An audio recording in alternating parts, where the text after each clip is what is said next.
Добрый день, меня зовут Яковлева Нарьяна, я ученица 10 класса Берлинской гимназии имени Ивана Лаврентьевича Кондакова. Хочу представить вашему вниманию свой проект «Семантика цвета в национальной одежде якутов». Актуальность проблемы изучения цвета не утрачивается в связи с тем, что возрос интерес народа к историко-культурному наследию цвета в традиционной культуре.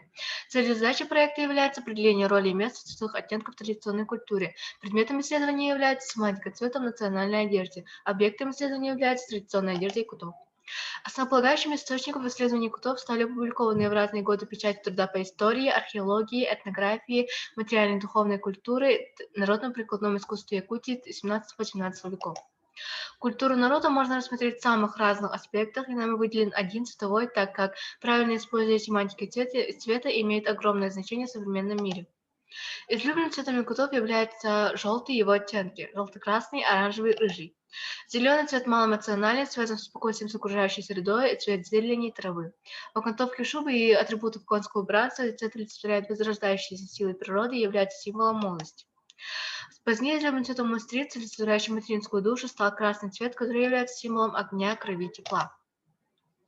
Мы провели опрос среди людей, возраст которых составляет от 30 до 60 лет, тем самым выяснили, что люди в возрасте от 30 до 40 лет, что составляет 30% опрошенных, предпочитают яркие пастельные тона.